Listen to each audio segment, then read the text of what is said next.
Good morning, નમસ્તે વિદ્યાર્થી મિત્રો.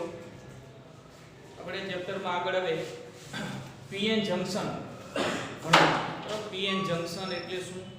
પીએન જંકશનમાં થતી ડિફ્યુઝનની પ્રક્રિયા આપણે સમજાવી છે. પ્રશ્ન થશે પીએન જંકશન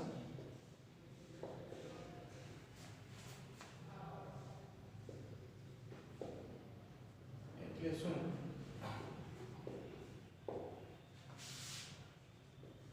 તેમાં થતી ડિફ્યુઝન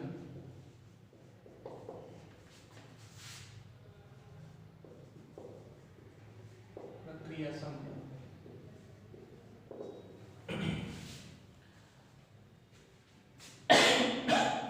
બરાબર, જો હવે ધ્યાન આપો. આપણે અત્યાર સુધીમાં p પ્રકારનો અર્ધવાહકનો અભ્યાસ કરી ગયા, n પ્રકારના અર્ધવાહકનો અભ્યાસ કરી ગયા. અહીંયા નામ છે આ રચનાનું પીએન જંકશન. પીએન જંકશન નામ પરથી જ આપણને ખ્યાલ આવી જાય કે પીએન જંકશન બનાવવા માટે બંને અર્ધવાહકોનો ઉપયોગ થાય છે, p પ્રકારનો અર્ધવાહક અને n પ્રકારનો અર્ધવાહક. બરાબર, એટલે આપણે પહેલો મુદ્દો લખીએ કે સિલિકોન કે જર્મેનિયમ જેવા અર્ધવાહકમાં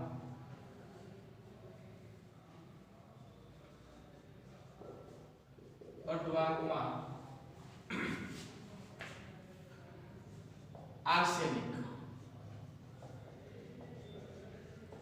બરાબર, આર્સેનિક જેવી, બરાબર, આર્સેનિક છે, એન્ટીમની છે, ફોસ્ફરસ છે, જેવી પેન્ટાવેલેન્ટ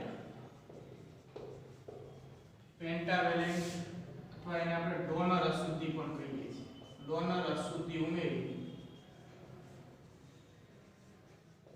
બરાબર, સિલિકોન જર્મેનિયમ જેવા શુદ્ધ અર્ધવાહકમાં આર્સેનિક જેવી પેન્ટાવેલેન્ટ કે જે 5 વેલેન્સ ઇલેક્ટ્રોન ધરાવે છે અશુદ્ધિ ઉમેરી, બરાબર, જેને ડોનર અશુદ્ધિ પણ કહેવાય. ડોનર કયા અર્થમાં કહેવાય? તો કે અહીંયા આર્સેનિક જેવી પેન્ટાવેલેન્ટ અશુદ્ધિ સિલિકોન કે જર્મેનિયમ જેવા શુદ્ધ અર્ધવાહકમાં ઉમેરવામાં આવે ત્યારે આર્સેનિકનો પરમાણુ એ શુદ્ધ અર્ધવાહકના પરમાણુના સ્થાને ગોઠવાય ત્યારે એના 4 ઇલેક્ટ્રોન સહસંયોજક બંધમાં જકડાય છે, જ્યારે 5મો ઇલેક્ટ્રોન આપેલ સ્ફટિકને એક વધારાના ઇલેક્ટ્રોન તરીકે પ્રાપ્ત થાય છે. એનો અર્થ કે આવી પેન્ટાવેલેન્ટ અશુદ્ધિ શુદ્ધ અર્ધવાહકને ઇલેક્ટ્રોનનું દાન કરે છે. એ અર્થમાં પેન્ટાવેલેન્ટ અશુદ્ધિને ડોનર અશુદ્ધિ કહેવાય. બરાબર, તો આવી ડોનર અશુદ્ધિ ઉમેરી આપણે કેવા પ્રકારનું અર્ધવાહક બનાવી શકીએ? તો કે n પ્રકાર. બરાબર, પેન્ટાવેલેન્ટ અશુદ્ધિ ઉમેરવાથી બનતું અર્ધવાહક એટલે n પ્રકારનું અર્ધવાહક કહેવાય. ઉમેરી n પ્રકારનું અર્ધવાહક બનાવવામાં આવે છે.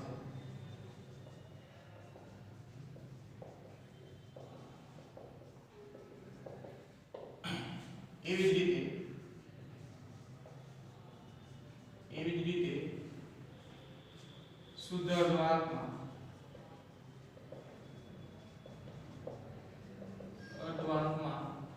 એલ્યુમિનિયમ, શુદ્ધ અર્ધવાહક એટલે સિલિકોન કે જર્મેનિયમ, બરાબર, એલ્યુમિનિયમ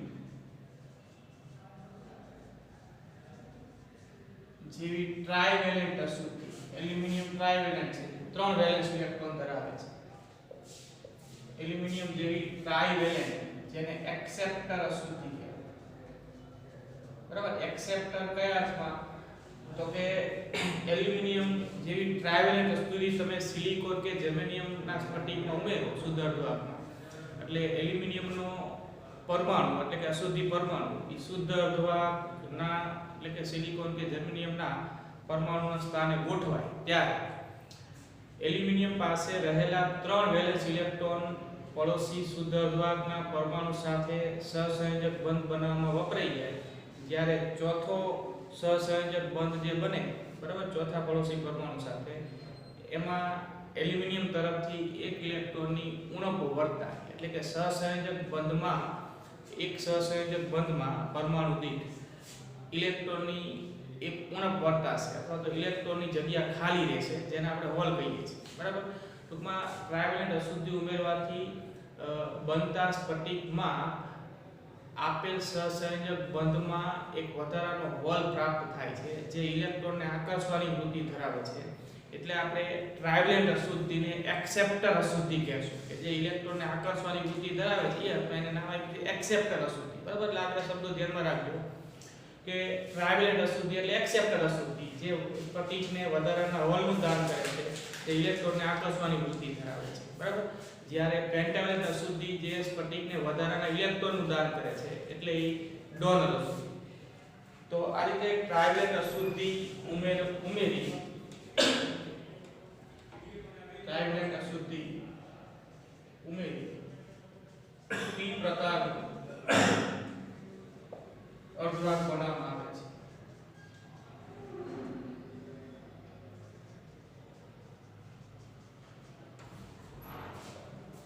બરાબર. આ p અને n પ્રકારના અર્ધવાહક આ રીતે બની જાય એમને જોડી દેવામાં આવે એટલે pn જંકશન તૈયાર થાય. એ pn જંકશન જોડ્યા બાદ કેવી રીતે બનશે એ આખી ઘટના આપણે સમજવી છે. p અને n પ્રકારના અર્ધવાહકને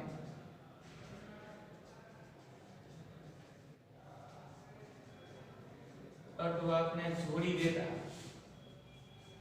બરાબર, બેને આમ ભેગા કરી દેવામાં આવે, બેને એક સાઈડ આમ એકબીજા સાથે જોઈન્ટ કરી દેવામાં આવે. એક બાજુ p પ્રકારનો અર્ધવાહક, એક બાજુ n પ્રકારનો અર્ધવાહક, બેને આમ જોડી દો એટલે જે રચના તૈયાર થશે ક્રમિક, બરાબર, એની ચોક્કસ પ્રક્રિયા છે. જોડી દો એટલે તરત જ pn જંકશન બની જાય એવું નથી. જોડો ત્યારબાદ ચોક્કસ પ્રક્રિયાને અંતે જે રચના તૈયાર થશે એને આપણે pn જંકશન કહેશું, બરાબર. p અને n પ્રકારના અર્ધવાહકને જોડી દેતા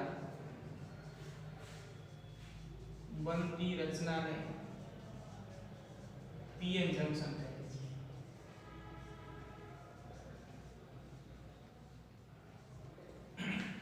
બરાબર. આપણે જંકશન બન્યા પહેલાની સ્થિતિ હતી, એ પ્રક્રિયા થવાની બાકી છે, સ્થિતિ આકૃતિમાં દર્શાવે છે.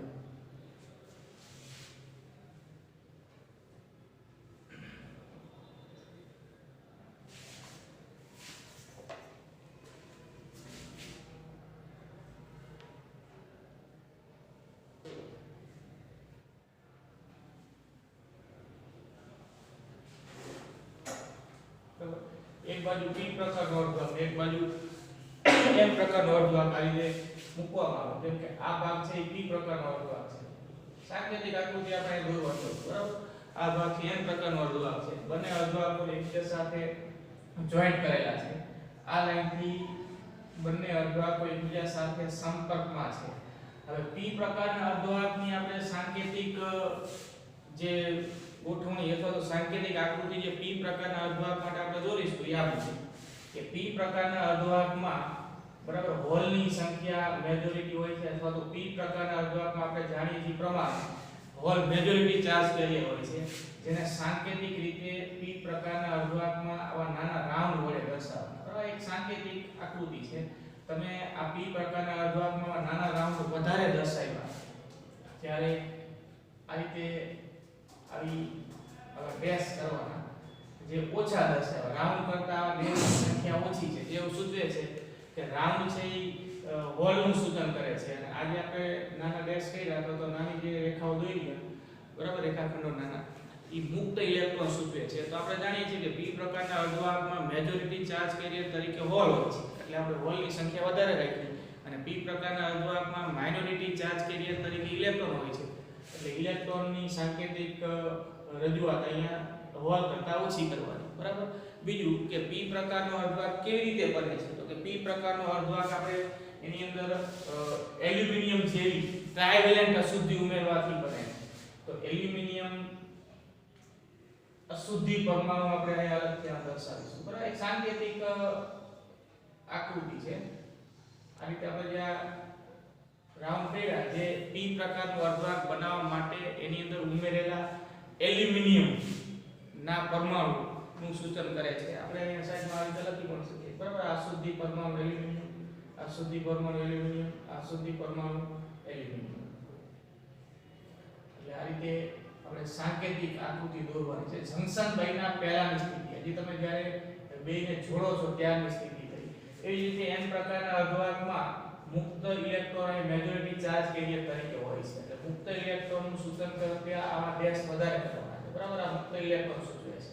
જ્યારે હોલનું પ્રમાણ અહીંયા ઓછું હોય છે, એટલે હોલ માટે આપણે નાના રાઉન્ડ કરીએ છીએ, જે અહીંયા ઓછા કરવાના, ઇલેક્ટ્રોન વધારે દર્શાવવાના. આ ઇલેક્ટ્રોનનું સૂચન કરે ડેશ કહી રહી, આ રાઉન્ડ કહી હોલનું સૂચન કરે. અહીંયા રાઉન્ડ ઓછા કરવાના અને ઇલેક્ટ્રોન વધારે દર્શાવે, બરાબર. અને બીજું કે n પ્રકારનું અર્ધવાહક બનાવવા માટે આપણે એની અંદર જે અશુદ્ધિ પરમાણુ ઉમેરીએ છીએ એ અશુદ્ધિ પરમાણુને દર્શાવો, બરાબર. જેમ કે આર્સેનિક આપણે ઉમેરેલું હોય n પ્રકારનું અર્ધવાહક બનાવવા માટે, તો આ રીતે આર્સેનિક દર્શાવવાના, બરાબર, આર્સેનિકના પરમાણુ.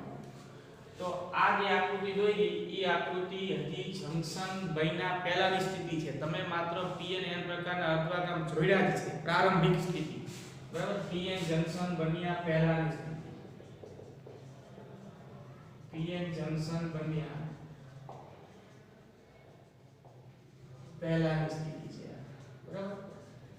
અને આ રીતે આપણે સાંકેતિક આકૃતિ પ્રારંભિક સ્થિતિમાં દોરીશું અને એ માહિતી આપી દઈશું.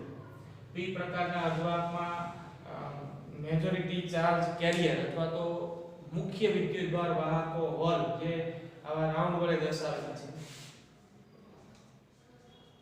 p પ્રકારના અર્ધવાહકમાં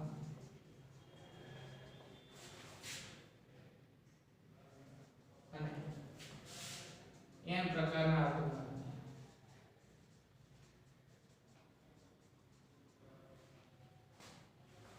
વિદ્યુતભાર વાહકો હોલ, વિદ્યુતભાર વાહકો હોલ, બરાબર, નાના રાઉન્ડ વડે અને મુક્ત ઇલેક્ટ્રોન અથવા તો ઇલેક્ટ્રોન એટલે આપણે ધારણ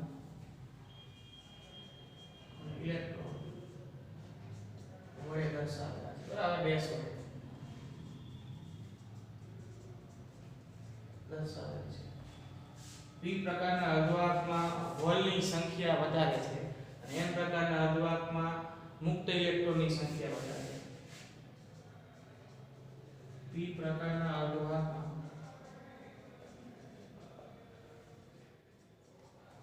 હોલની સંખ્યા વધારે અને n પ્રકારના અર્ધવાહકમાં ઇલેક્ટ્રોનની સંખ્યા વધારે છે. n પ્રકારના અર્ધવાહકમાં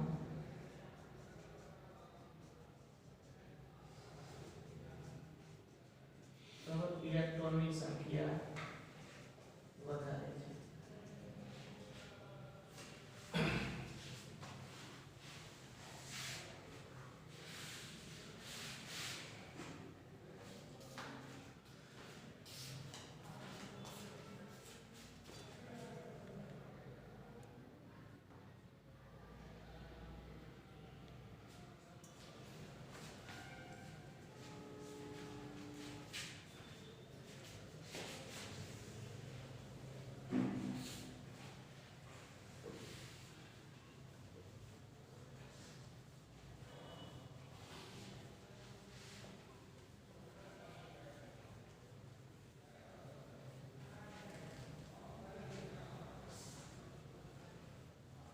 હવે આપણે આગળ વાત કરીએ કે p વિભાગ અને n વિભાગ, બરાબર, બંને વિદ્યુતની દ્રષ્ટિએ તટસ્થ છે. મુદ્દો લખ્યા કે p અને n વિભાગ, p અને n વિભાગો એટલે કે p પ્રકારનો અર્ધવાહક અને n પ્રકારનો અર્ધવાહક બંને વિદ્યુતની દ્રષ્ટિએ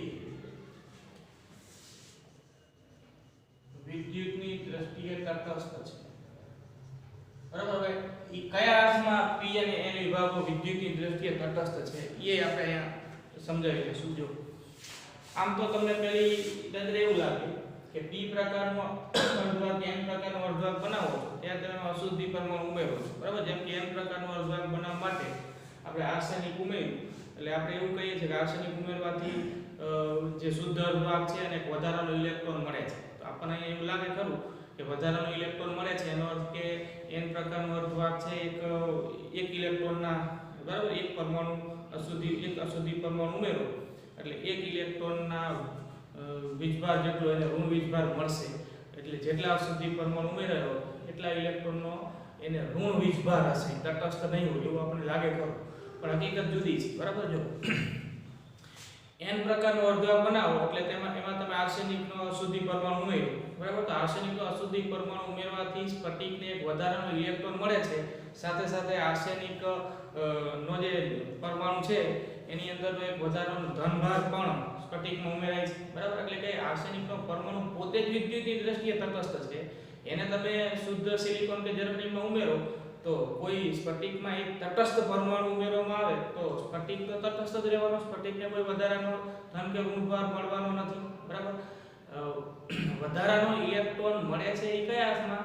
તો કે એ તો સહસંયોજક બંધમાં ન જકડાયેલો હોય એવો એક ઇલેક્ટ્રોન સ્ફટિકને પ્રાપ્ત થાય છે. પણ તમે ઉમેરો તો આખો આર્સેનિકનો પરમાણુ જે પોતે જ વિદ્યુતની દ્રષ્ટિએ તટસ્થ હતો, એટલે આર્સેનિકનો પરમાણુ શુદ્ધ સિલિકોન કે જર્મનિયમમાં ઉમેરાય એટલે આર્સેનિકનો પરમાણુ જ તટસ્થ છે, એને કોઈ ચોખ્ખો બીજભાર છે નહીં, બરાબર. જેમ કે એની અંદર જેટલા ઇલેક્ટ્રોન છે એટલો જ એનો ઇલેક્ટ્રોનનો ઋણભાર છે, એટલો જ એના ન્યુક્લિયસ પરનો ધનભાર છે, બરાબર. એટલે કે જેટલા ન્યુક્લિયસમાં પ્રોટોનની સંખ્યા એટલા જ એની પાસે કુલ ઇલેક્ટ્રોનની સંખ્યા છે, બરાબર. આર્સેનિકનો કોઈ આયન આપણે નથી ઉમેર્યો, આર્સેનિકનો આખો પરમાણુ ઉમેર્યો છે જે પોતે જ વિદ્યુતની દ્રષ્ટિએ તટસ્થ છે.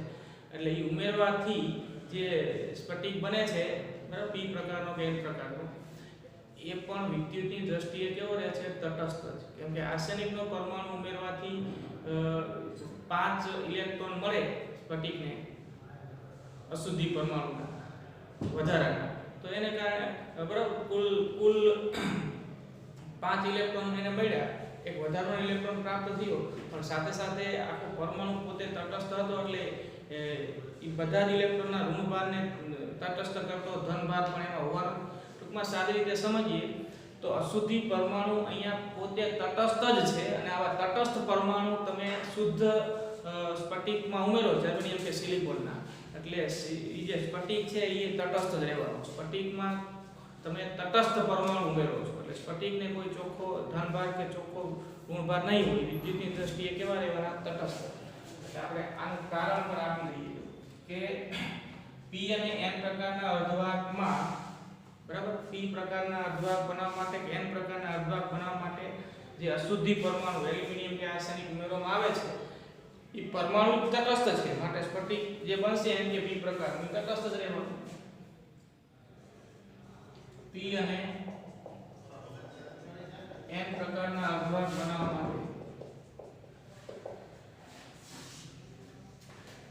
બનાવવા માટે એલ્યુમિનિયમ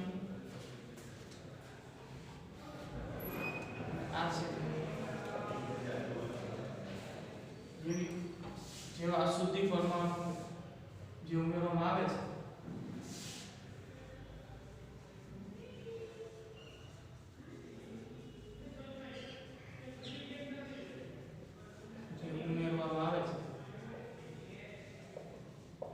એ તટસ્થ છે, બરાબર. એ તટસ્થ છે માટે p અને n પ્રકારના અર્ધવાહક પણ વિદ્યુતની દ્રષ્ટિએ કેવા હોવાના? તટસ્થ.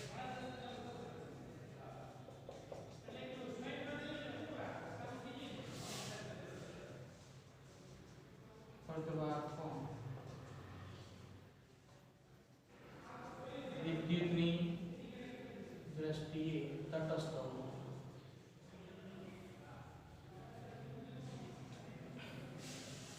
બરાબર. આ એક કારણ. આપણે કોઈ આયન નથી ઉમેર્યા, આખા પરમાણુ ઉમેર્યા છે. પરમાણુ વિદ્યુતની દ્રષ્ટિએ તટસ્થ છે તો પછી જે સ્ફટિક તૈયાર થશે p પ્રકારનું n પ્રકારનું, એ વિદ્યુતની દ્રષ્ટિએ તટસ્થ જ રહેવાનું. કેમ કે એને જેટલો અશુદ્ધિ પરમાણુનો ઋણભાર મળે એટલો જ એને ધનભાર મળે છે, બરાબર. અથવા તો જેટલો અશુદ્ધિ પરમાણુમાં એને જેટલો એક વધારાનો ઇલેક્ટ્રોન પ્રાપ્ત થયો n પ્રકારના અર્ધવાહકમાં, તો સાથે સાથે એક વધારાનો ધનભાર એમ ઉમેરવાનો, બરાબર. ટૂંકમાં તમે સિલિકોન કે જર્મેનિયમમાં જે અશુદ્ધિ પરમાણુ ઉમેરો છો એ તટસ્થ હોવાથી p અને n પ્રકારના અર્ધવાહકો પણ વિદ્યુતની દ્રષ્ટિએ કેવા હોવાના? તટસ્થ, બરાબર.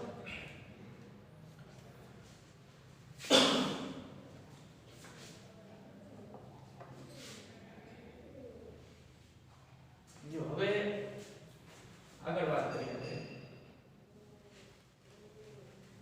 હવે શું થાય? આગળ પ્રક્રિયા શું થશે? pn જંકશન પહેલાની સ્થિતિ આવી છે, મહિના પહેલાની આપણે પહેલી આકૃતિ જોઈ. હવે આગળની પરિસ્થિતિ શું થશે એ આપણે વિચારીએ. હવે જેમ જેમ સમય પસાર થતો જાય તેમ તેમ હવે શું થાય વિચારો. તો કે બંને અર્ધવાહકો એકબીજાથી જ્યાંથી જોઈન્ટ કરેલા છે, બરાબર. આ અર્ધવાહકો આ સાઈડથી એકબીજા સાથે જોઈન્ટ છે. n પ્રકારના અર્ધવાહકમાં ઇલેક્ટ્રોનની સંખ્યા વધારે છે, આમાં હોલની સંખ્યા વધારે છે. એટલે હવે થવાનું શું તો કે p પ્રકારના અર્ધવાહકના જંકશનની નજીકના જે હોલ હોય, બરાબર, જે ઇલેક્ટ્રોનને આકર્ષવાની વૃત્તિ ધરાવે છે, એટલે n પ્રકારના અર્ધવાહકમાં જંકશનની નજીક રહેલા હોલને પોતાની નજીક રહેલા ઇલેક્ટ્રોનને એ પોતાની તરફ આકર્ષે. એટલે ઇલેક્ટ્રોનનું n વિભાગમાંથી p વિભાગમાં ડિફ્યુઝન ચાલુ થાય, અથવા તો જંકશનની નજીક n વિભાગમાં રહેલા ઇલેક્ટ્રોન p વિભાગમાંના જંકશનની નજીકના હોલને પૂરે. એટલે ઇલેક્ટ્રોન n વિભાગમાંથી p વિભાગમાં જાય અને p વિભાગમાંના જંકશનની નજીકના હોલને પૂરતા જાય, જેને જ ઇલેક્ટ્રોનનું n વિભાગમાંથી p વિભાગમાં ડિફ્યુઝન થાય છે એવું કહેવાય. બરાબર. હવે જંકશનની નજીક n વિભાગમાંના ઇલેક્ટ્રોન આ જંકશન, બરાબર, જ્યાંથી બે એકબીજા સાથે આમ જોઈન્ટ કરી દીધા છે એ લાઈનને આપણે જંકશન લાઈન કહીશું. જંકશનની નજીક એટલે આ લાઈનની નજીક જંકશનની નજીક n વિભાગમાંના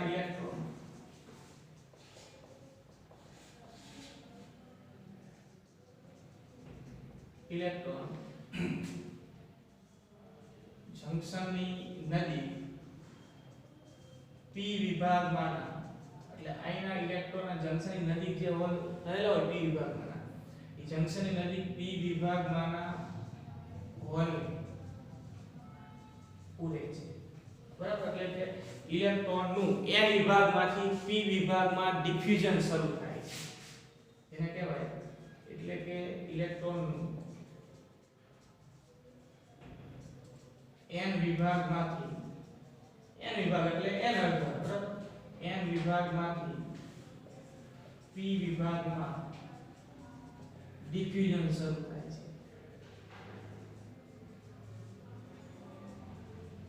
ડિફ્યુઝન શરૂ થાય છે. બરાબર. સમજો તો આખી વાત. જેવા બેને આમ જોડ્યા એટલે આના મેજોરિટી ચાર્જ કરીએ ઇલેક્ટ્રોન છે, આના મેજોરિટી ચાર્જ કરીએ તો હોલ છે. જેવા બે આમ સંપર્કમાં આવ્યા એટલે p વિભાગમાંના જંકશનની નજીકના હોલ જે છે ઇલેક્ટ્રોનને આકર્ષવાની વૃત્તિ ધરાવે, એટલે n વિભાગના જંકશનની નજીકના ઇલેક્ટ્રોન છે એ n વિભાગમાંથી p વિભાગમાં ડિફ્યુઝન પામશે અને p વિભાગમાં રહેલા જંકશનની નજીકના હોલને પૂરવાની શરૂઆત કરે. એટલે સૌપ્રથમ જંકશન લાઇનની નજીકના જે p વિભાગના હોલ હોય એ n વિભાગમાંથી આવતા ઇલેક્ટ્રોન વડે પૂરાતા જાય, અને એને જ કહેવાય કે ઇલેક્ટ્રોનનું n વિભાગમાંથી p વિભાગમાં શું શરૂ થાય છે તો કે ડિફ્યુઝન. હવે n વિભાગમાંથી p વિભાગમાં જે ઇલેક્ટ્રોન આવે છે એ ઇલેક્ટ્રોન કયા તો કે n વિભાગ બનાવતી વખતે અથવા તો n અર્ધવાહક બનાવતી વખતે આમાં આપણે જે પેન્ટાવેલેન્ટ અશુદ્ધિ ઉમેરી છે એ પેન્ટાવેલેન્ટ અશુદ્ધિનો જે વધારાનો ઇલેક્ટ્રોન છે, જે ઓરડાના તાપમાને મુક્ત ઇલેક્ટ્રોન તરીકે જ વર્તતો હોય, એવા ઇલેક્ટ્રોનનું ડિફ્યુઝન અહીંયા મોટા પ્રમાણમાં n વિભાગમાંથી p વિભાગમાં થવાની શરૂઆત થશે. એનો અર્થ કે n વિભાગમાં રહેલા અશુદ્ધિ પરમાણુના જે વધારાનો ઇલેક્ટ્રોન, અશુદ્ધિ પરમાણુનો જે વધારાનો ઇલેક્ટ્રોન સ્ફટિકને પ્રાપ્ત થયો છે એ વધારાનો ઇલેક્ટ્રોન n વિભાગમાંથી p વિભાગમાં આવે છે. એટલે કે અશુદ્ધિ પરમાણુઓ જે આમાં n વિભાગમાં આપણે ઉમેર્યા હતા, બરાબર, એના ઇલેક્ટ્રોન n માંથી p માં આવ્યા. એનો અર્થ કે અશુદ્ધિ પરમાણુનો ઇલેક્ટ્રોન ગુમાવ્યા, એટલે કે જે અશુદ્ધિ પરમાણુ છે એ બધા ધન આયનો બનતા જાય અને બરાબર p વિભાગમાં ના જે હોલ ને પૂરે છે એ હોલ કયા તો કે એ હોલ છે એ અશુદ્ધિ પરમાણુ p વિભાગ બનાવવા માટે ઉમેરેલા અશુદ્ધિ પરમાણુ એલ્યુમિનિયમ ને કારણે જે વધારાના હોલ સહસંયોજક બંધમાં રચાયા છે એ હોલ ને પૂરે છે. એનો અર્થ કે એ અશુદ્ધિ પરમાણુ એલ્યુમિનિયમ જે ટ્રાઇવેલેન્ટ છે એને કારણે રચાયેલા હોલ ને n માંથી આવતા ઇલેક્ટ્રોન પૂરતા હોય એને આપણે બીજા શબ્દોમાં એમ કહેવાય કે p વિભાગ બનાવવા માટે ઉમેરેલ અશુદ્ધિ પરમાણુ એલ્યુમિનિયમ છે એ ઇલેક્ટ્રોન મેળવે છે. ઇલેક્ટ્રોન મેળવે છે એનો અર્થ કે કેવા આયનો બનશે તો કે ઋણ આયનો. ટૂંકમાં આ ડિફ્યુઝનની પ્રક્રિયા દરમિયાન અશુદ્ધિ પરમાણુ જે ઉમેર્યા છે n અને p વિભાગમાં, બરાબર, એ ક્રમિક ધન અને ઋણ આયનો બનશે. n વિભાગમાંના પેન્ટાવેલેન્ટ અશુદ્ધિ પરમાણુ જે આર્સેનિકના છે ઇલેક્ટ્રોન એના ઇલેક્ટ્રોન અહીંથી અહીં આવે છે એટલે ધન આયન બનશે અને આમાં ઈ ઇલેક્ટ્રોન એલ્યુમિનિયમને કારણે રચાયેલા હોલને પૂરે છે એટલે એલ્યુમિનિયમના પરમાણુઓ છે એ કેવા આયન બનશે ઇલેક્ટ્રોન મેળવે છે એટલે કે ઋણ આયન બનશે બરાબર તો આ રીતે ડિફ્યુઝનની પ્રક્રિયા ચાલુ થાય તરત જ n વિભાગમાંના અશુદ્ધિ પરમાણુ એટલે કે આર્સેનિકના પરમાણુ ધન આયન બનતા જાય અને p વિભાગમાંના અશુદ્ધિ પરમાણુ એટલે એલ્યુમિનિયમના પરમાણુ ઋણ આયન બનતા જાય અહીંથી જે ઇલેક્ટ્રોન આવે એ અશુદ્ધિ પરમાણુમાંના ઇલેક્ટ્રોન n વિભાગના p વિભાગમાં આવે છે અને p વિભાગમાંના અશુદ્ધિ પરમાણુ એલ્યુમિનિયમને કારણે રચાયેલા હોલને પૂરે છે એટલે આને ઇલેક્ટ્રોન ગુમાવ્યા કહેવાય ધન આયનો બનશે અને આને ઇલેક્ટ્રોન એટલે એલ્યુમિનિયમના અશુદ્ધિ પરમાણુ ઇલેક્ટ્રોન મેળવ્યા કહેવાય એટલે ઋણ આયનો બનશે તો ટૂંકમાં n માંથી p માં ડિફ્યુઝન ચાલુ રહી દરમિયાન n વિભાગના અશુદ્ધિ પરમાણુ આર્સેનિક છે એ ધન આયન બનશે અને p વિભાગના અશુદ્ધિ પરમાણુ એલ્યુમિનિયમ છે જે ઋણ આયન બનશે બરાબર મોટા પ્રમાણમાં n માંથી p માં ઇલેક્ટ્રોનનું ડિફ્યુઝન થાય છે અને કંઈક અંશે હોલનું પણ ડિફ્યુઝન p થી n તરફ થાય છે એટલે આપણે અહીંયા જાણીએ છીએ જો કે p વિભાગમાં માત્ર હોલ જ નથી p વિભાગમાં ઇલેક્ટ્રોન છે અને n વિભાગમાં માત્ર ઇલેક્ટ્રોન જ નથી એમાંય હોલ છે એટલે અમુક અંશે અમુક બરાબર થોડા ઘણા પ્રમાણમાં હોલનું પણ ડિફ્યુઝન p માંથી n માં થાય છે હોલનું ડિફ્યુઝન p માંથી n માં થાય છે એટલે કે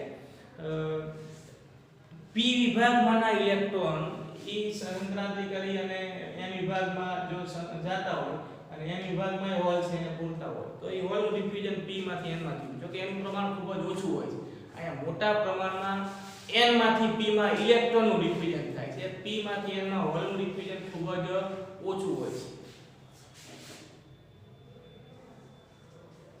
અમુક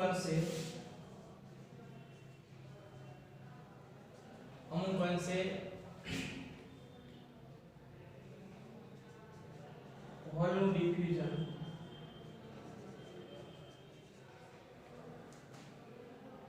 p માંથી n માં થાય છે બરાબર એનું પ્રમાણ ઓછું હોય છે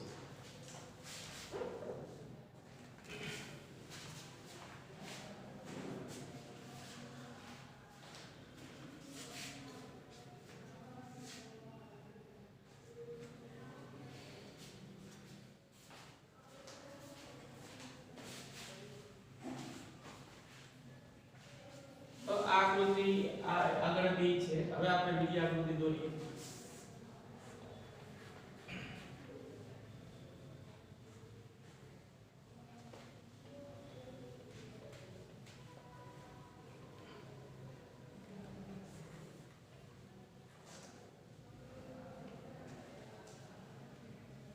જો હવે આપણે હમણાં વાત કરી માહિતી પેલા આપી દેજો કે n વિભાગના અશુદ્ધિ પરમાણુ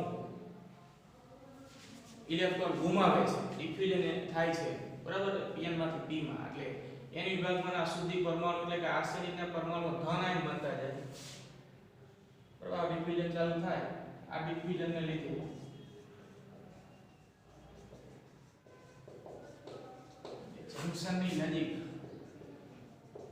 જંકશનની નજીક એટલે આ જે લાઈન છે જેની ભાઈ જોડાયેલા છે જંકશનની નજીક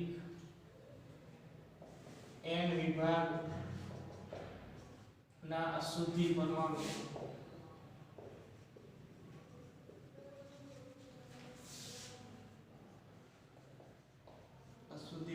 એટલે કે આર્સેનિક ઇલેક્ટ્રોન ગુમાવવાને લીધે એના ઇલેક્ટ્રોન n માંથી p માં આવ્યો ને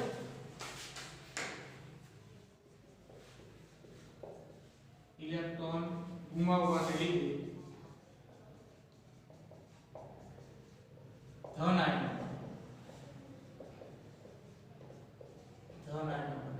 જ્યારે જંકશનની નજીક p વિભાગમાંના અશુદ્ધિ પરમાણુ જંકશનની નજીક p વિભાગમાંના અશુદ્ધિ પરમાણુ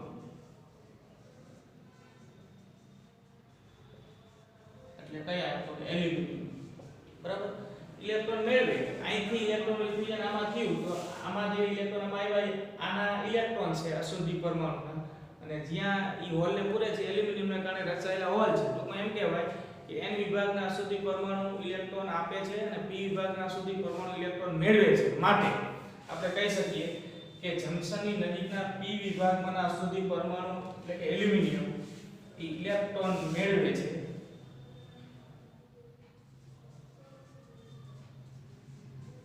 ઇલેક્ટ્રોન મેળવે છે માટે ઋણ આયનો બને છે. બરાબર, આ ધન આયનો બને આર્સેનિકના અને આ અશુદ્ધિ પરમાણુ એટલે કે એલ્યુમિનિયમ ઇલેક્ટ્રોન મેળવે છે માટે એ ઋણ આયન બને છે.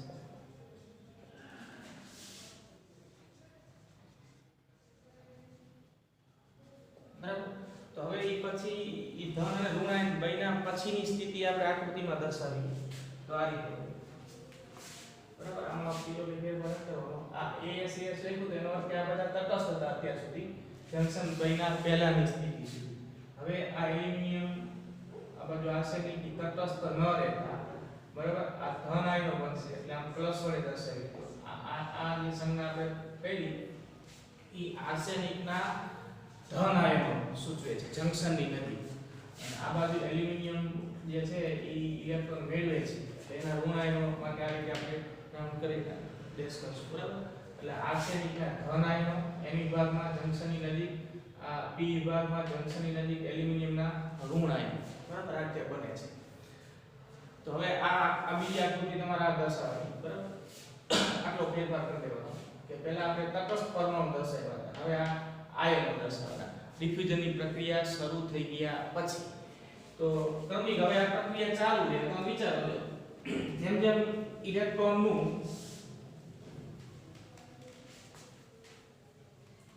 બરાબર જેમ જેમ ઇલેક્ટ્રોનનું n માંથી p માં ડિફ્યુઝન થતું જાય તેમ તેમ જંક્શનની નજીક n વિભાગમાં ધન આયનો વધતા જાય અને p વિભાગમાં ઋણ આયનો વધતા જાય. તો જંક્શનની નજીક n વિભાગમાં ધન આયનો, જંક્શનની નજીક p વિભાગમાં ઋણ આયનો વધતા જાય. એનો અર્થ કે હવે જંક્શન પાસે બરાબર n થી p તરફનું કઈક વિદ્યુત ક્ષેત્ર પ્રસ્થાપિત થઈ જાય. તમે વિચારો કે આ ધન આયન વાળો વિસ્તાર અને આ ઋણ આયન વાળો વિસ્તાર બરાબર, તો વિદ્યુત ક્ષેત્ર કઈ બાજુ હોય તો કે ધન થી ઋણ તરફ હોય. જેમ જેમ ડિફ્યુઝનની પ્રક્રિયા આગળ વધતી જાય તેમ તેમ જંક્શન પાસે n વિભાગમાં ધન આયનો વધતા જાય, જંક્શન પાસે p વિભાગમાં ઋણ આયનો વધતા જાય અને જેમ જેમ આ બાજુ ધન ને આ બાજુ ઋણ આયનો વધતા જાય તેમ તેમ ધન થી ઋણ તરફ એટલે કે n થી p તરફનું જંક્શન પાસે આવું વિદ્યુત ક્ષેત્ર અસ્તિત્વમાં આવે. અને જેમ અહીંયા ધન આયનોનું પ્રમાણ વધે, જેમ અહીંયા ઋણ આયનોનું પ્રમાણ વધે તેમ તેમ આ વિદ્યુત ક્ષેત્રનું મૂલ્ય પણ વધતું જાય. બરાબર, તો આપણે માહિતી આપી દઈએ પહેલા તો જો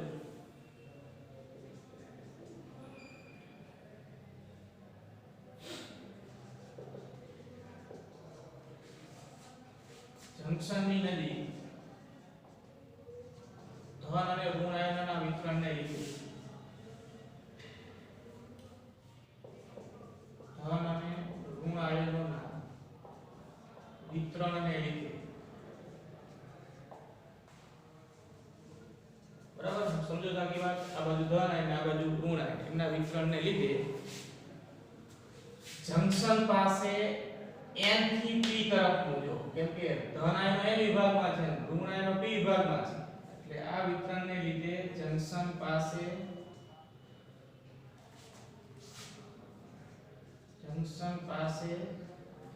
n થી p તરફ વિદ્યુત ક્ષેત્ર અસ્તિત્વમાં આવશે.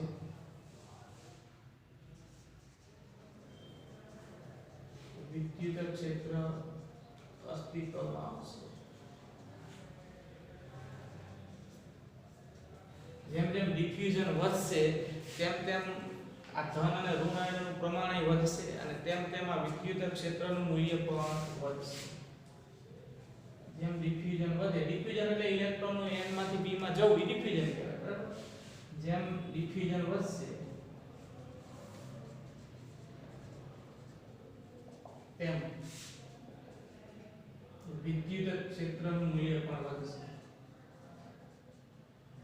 આ વિદ્યુત ક્ષેત્રનું મૂલ્ય પણ વધશે. બરાબર. તો હવે અહીંયા સુધીની પરિસ્થિતિએ પહોંચ્યા બાદ હવે આગળ વિચારીએ. તો તમે વિચારો કે જેમ જેમ ઇલેક્ટ્રોન n માંથી p માં આવતા જાય એ ધન વધતા જાય, ઋણ વધતા જાય, n થી p તરફનું જંકશન પાસેનું આ ક્ષેત્ર પ્રસ્થાપિત થાય અને એનું મૂલ્ય પણ વધતું જાય. બરાબર. તો ક્ષેત્રનું મૂલ્ય વધતું જાય એટલે હવે એની ડિફ્યુઝન પર અસર શું થશે? જો પહેલા તો શરૂઆતમાં તો ઇલેક્ટ્રોન સરળતાથી n માંથી p માં આવી શકતા હતા અને અહીંયા ધન આયનો વધતા હતા, ઋણ આયનો વધતા હતા. બરાબર. પણ જેમ જેમ અહીંયા ધન આયનો વધતા જાય, ઋણ આયનો વધતા જાય, આ ક્ષેત્રનું મૂલ્ય વધતું જાય n થી p તરફનું, એની ડિફ્યુઝન પર શું અસર થાય? તો કે હવે એની ડિફ્યુઝન પર એવી અસર થાય કે જો ક્ષેત્રની દિશા કઈ હોય? તો કે ધન થી ઋણ હોય એટલે કે આ બાજુ થઈ. બરાબર. હવે ઇલેક્ટ્રોનને જવું છે કઈ બાજુ? તો કે ઇલેક્ટ્રોનને જવાનું છે n માંથી p માં. ડિફ્યુઝન ઇલેક્ટ્રોનનું n માંથી p માં થાય છે. બરાબર. તો હવે ઇલેક્ટ્રોનને જવાનું છે n માંથી p માં અને ક્ષેત્ર પણ n થી p તરફનું છે. તો આપણી પાસે આ સૂત્ર છે જો કે F બરાબર E જેટલા મૂલ્યનું બળ ક્ષેત્રને કારણે ઇલેક્ટ્રોન પર લાગે અને ઇલેક્ટ્રોન પર E જેટલા મૂલ્યનું બળ ક્ષેત્રની કઈ બાજુ લાગે? તો કે વિરુદ્ધ લાગે. બરાબર. ક્ષેત્ર આ બાજુ છે. બરાબર. ઇલેક્ટ્રોન પર બળ ક્ષેત્રની વિરુદ્ધ એટલે આ બાજુ. ક્ષેત્ર n થી p તરફ. તો ઇલેક્ટ્રોન કે જે n માંથી p માં આવવા માંગે છે એની પર E જેટલા મૂલ્યનું બળ ક્ષેત્રની વિરુદ્ધ, ક્ષેત્ર n થી p, તો ઇલેક્ટ્રોન પર બળ p થી n. ઇલેક્ટ્રોન આવું છે n માંથી p માં, જ્યારે E જેટલા મૂલ્યનું વિદ્યુત બળ કઈ બાજુ અનુભવે? તો કે p થી n તરફ અનુભવે. સમજો છો હકીકત? બરાબર. તમે ચેપ્ટર 1 માં સ્થિત વિદ્યુતશાસ્ત્રના ચેપ્ટર 1 માં આ હકીકત ભણી ગયા છો કે ઋણભારિત ઇલેક્ટ્રોન પર F બરાબર E જેટલા મૂલ્યનું બળ ક્ષેત્રની વિરુદ્ધ લાગે. ક્ષેત્ર અહીંયા n થી p, તો ઇલેક્ટ્રોન પર E જેટલા મૂલ્યનું બળ p થી n તરફ લાગે. બરાબર. જ્યારે ઇલેક્ટ્રોનને જવું છે કઈ બાજુ? ઇલેક્ટ્રોનનું ડિફ્યુઝન કઈ બાજુ થાય છે? તો કે n માંથી p માં. તો ઇલેક્ટ્રોનને જવાનું છે n માંથી p માં, જ્યારે એને E જેટલા મૂલ્યનું બળ લાગે છે p થી n તરફ. ટૂંકમાં ઇલેક્ટ્રોનને જે બાજુ જવું છે n માંથી p માં જવું છે પણ બળ એને લાગે છે p થી n તરફ. એટલે ઈ બળ જે છે ઈ ઇલેક્ટ્રોનને હવે n માંથી p માં આવતા અટકાવવાનું કામ કરશે. જ્યાં સુધી ક્ષેત્ર એટલું પ્રબળ નહીં થાય ત્યાં સુધી ઇલેક્ટ્રોનનું n માંથી p માં ડિફ્યુઝન ચાલુ રહેશે. જ્યાં સુધી આ બળ એટલું પૂરતું નહીં લાગે p થી n તરફ, એ ક્ષેત્ર એટલું પ્રબળ નહીં હોય કે જેથી E નું મૂલ્ય એટલું હજી નહીં મળે, ત્યાં સુધી ઇલેક્ટ્રોન n માંથી p માં આવી જશે. પણ જેમ જેમ ઇલેક્ટ્રોન n માંથી p માં આવતા જાય, અહીં ધન ભાર વધતા જાય, અહીં ઋણ ભાર વધતા જાય, અથવા તો અહીં ધન આયનો વધતા જાય, ઋણ આયનો વધતા જાય, તેમ તેમ ક્ષેત્રનું મૂલ્ય વધતું જાય. અને ક્ષેત્રનું મૂલ્ય વધતું જાય એટલે ઇલેક્ટ્રોન પર E જેટલા મૂલ્યનું ક્ષેત્રની વિરુદ્ધ દિશામાંના બળનું મૂલ્ય પણ વધતું જાય અને આ બળ એટલું પૂરતું થઈ જાય કે જે હવે ઇલેક્ટ્રોનને n માંથી p માં આવતા અટકાવી શકે. ત્યારે હવે ઇલેક્ટ્રોનનું n માંથી p માં ડિફ્યુઝન બંધ થઈ જાય. ત્યાં સુધી ચાલુ રહે. બરાબર. એટલે જ્યાં સુધી આ ક્ષેત્ર એટલું પ્રબળ ન થાય કે જેને કારણે ઇલેક્ટ્રોન પર ક્ષેત્રની વિરુદ્ધ લાગતું E મૂલ્યનું બળ એટલું પ્રબળ ન થાય ત્યાં સુધી ઇલેક્ટ્રોનનું n માંથી p માં ડિફ્યુઝન ચાલુ રહેશે. જેમ જેમ ડિફ્યુઝન થશે તેમ તેમ E વધશે, આ બળ વધશે. બળ વધીને એક વખત એટલું થઈ જશે કે જે હવે ઇલેક્ટ્રોનને n માંથી p માં આવતા અટકાવશે. એનો અર્થ કે હવે ઇલેક્ટ્રોનનું n માંથી p માં ડિફ્યુઝન બંધ થઈ જશે. સમજ્યા આખી હકીકત? આ જગતનું છે. આમાં ફરીથી એકવાર જો. બરાબર. ફરીથી જ વાત કરું છું. આજ ખાસ ધ્યાન આપજો. ઇલેક્ટ્રોન n માંથી p માં આવવાની શરૂઆત કરે એટલે અહીંયા આર્સેનિકના ધન આયનો બને અને એ વધતા જાય. અહીંયા એલ્યુમિનિયમના ઋણ આયનો બનતા જાય, એ વધતા જાય. અહીંયા ધન આયન, અહીંયા ઋણ આયન એટલે n થી p તરફનું કે ધન થી ઋણ તરફનું જંકશન પાસે આ ક્ષેત્ર અસ્તિત્વમાં આવે. જેમ જેમ અહીંયા ધન આયનો વધે, ઋણ આયનો વધે, ડિફ્યુઝન થાય દરમિયાન ઇલેક્ટ્રોન આની જેમ આવવાને લીધે એટલે E નું મૂલ્ય પણ વધે. હવે E અસ્તિત્વમાં આવે અને ડિફ્યુઝન દરમિયાન E નું મૂલ્ય વધતું જાય. E નું મૂલ્ય વધતું જાય એટલે ઇલેક્ટ્રોન કે જે n માંથી p માં આવે છે એની પર E જેટલા મૂલ્યનું ક્ષેત્રની વિરુદ્ધ દિશામાંનું બળ પણ વધતું જાય. ઇલેક્ટ્રોનને આવવાનું છે n માંથી p માં, ત્યારે E જેટલા મૂલ્યનું બળ એની પર લાગે કઈ બાજુ? તો કે ક્ષેત્ર n માંથી p માં, તો એની વિરુદ્ધ દિશામાં લાગે એટલે p થી n તરફ લાગે, જે ઇલેક્ટ્રોનને n માંથી p માં આવતા અટકાવવાનું કામ કરે. બરાબર. જ્યારે આ E નું મૂલ્ય વધીને એટલું થઈ જશે કે જેથી ઇલેક્ટ્રોન પર ક્ષેત્રની વિરુદ્ધ દિશામાં લાગતા બળનું મૂલ્ય વધીને એટલું થઈ જશે કે જે ઇલેક્ટ્રોનને હવે n માંથી p માં આવતા અટકાવી શકે, ત્યારે હવે ઇલેક્ટ્રોનનું ડિફ્યુઝન બંધ થઈ જાય અને pn જંકશન તૈયાર થાય. બરાબર.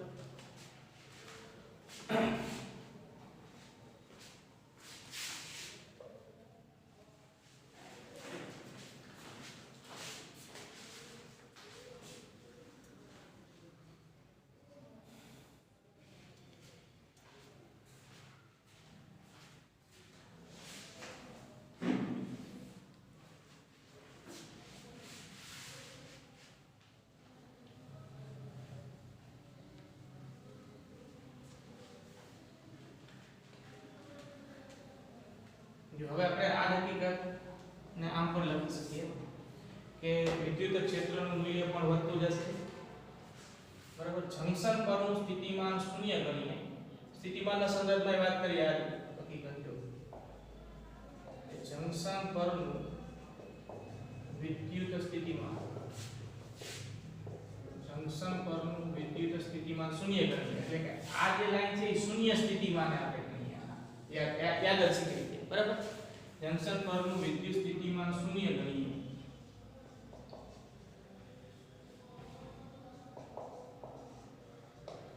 તો જંકશનની નજીકનો આ p વિભાગ જે છે એ ધન સ્થિતિમાને કહેવાય કે અહીંયા ધન આયનો છે, અને જંકશનની નજીકનો આ n વિભાગ જંકશનની નજીકનો આ n વિભાગ છે એ ધન સ્થિતિમાને થશે, અને જંકશનની નજીકનો p વિભાગ છે એ ઋણ સ્થિતિમાને થશે. બરાબર. કેમ કે n વિભાગમાં જંકશનની નજીક ધન આયનો છે, p વિભાગમાં જંકશનની નજીક ઋણ આયનો છે. એટલે સ્થિતિમાન જો જંકશન પરનું શૂન્ય ગણીએ તો જંકશનની નજીક n વિભાગ ધન સ્થિતિમાને અને p વિભાગ જંકશનની નજીક n વિભાગ ધન સ્થિતિમાને અને p વિભાગ ઋણ સ્થિતિમાને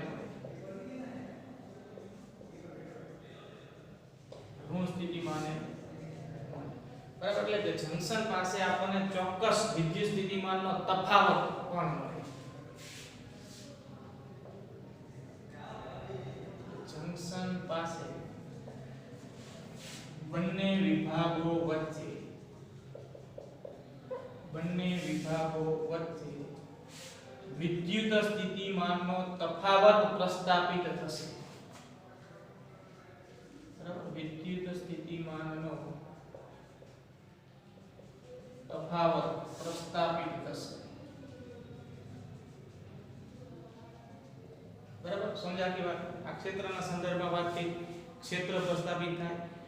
જંકશન પાસેનું સ્થિતિમાન યાદચ્છિક રીતે શૂન્ય લો તો જંકશનની નજીક n વિભાગ ધન સ્થિતિમાન અને જંકશનની નજીક p વિભાગ ઋણ સ્થિતિમાન, એટલે જંકશન પાસે કંઈક ચોખ્ખો સ્થિતિમાનનો તફાવત પ્રસ્થાપિત થશે. બરાબર. હવે આગળ વાત કરી દઈએ કે જ્યારે ક્ષેત્રનું મૂલ્ય એટલું પ્રબળ થઈ જાય ત્યારબાદ ઇલેક્ટ્રોનનું n માંથી p માં ડિફ્યુઝન અટકી જાય. ઓળના સંદર્ભમાં પણ આપણે વાત કરી. જ્યારે n થી p તરફનું જંકશન પાસે n થી p તરફનું વિદ્યુત ક્ષેત્ર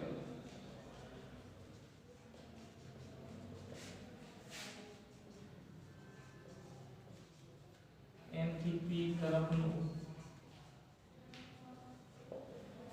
વિદ્યુત ક્ષેત્ર એટલું પ્રબળ થઈ જાય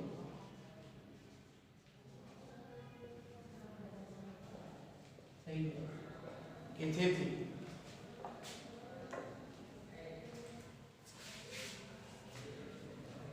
બરાબર આ એનો વધશે એટલે ઈ વધશે ને ઈ એટલું પ્રબળ થઈ જાય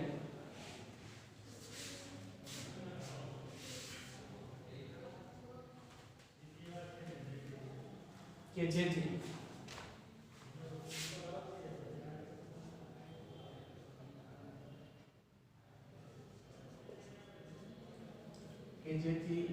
n માંથી p માં ડિફ્યુઝન પામતા ઇલેક્ટ્રોન પર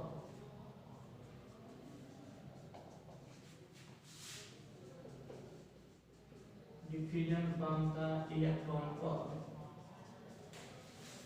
F બરાબર E જેટલું બળ જે P થી N તરફ લાગે ઇલેક્ટ્રોન પર P થી N તરફ લાગતું વિદ્યુત બળ F બરાબર E બરાબર આપણે મૂલ્ય લખીએ વિદ્યુત ક્ષેત્ર એટલું પ્રબળ થઈ જાય કે જેથી n માંથી p માં ડિફ્યુઝન પામતા ઇલેક્ટ્રોન પર p થી n તરફ લાગતું વિદ્યુત બળ F બરાબર E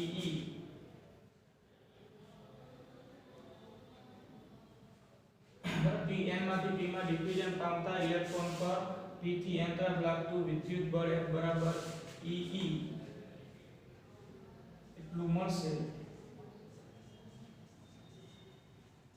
કે જેથી હવે ઇલેક્ટ્રોનનું ડિફ્યુઝન બંધ થશે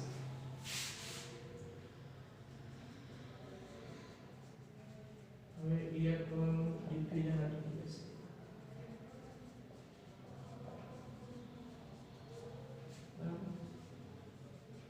તો આ રીતે ઇલેક્ટ્રોનનું ડિફ્યુઝન અટકી જાય ત્યારે આ પીએન જંકશન તૈયાર થયું તેમ કહેવાય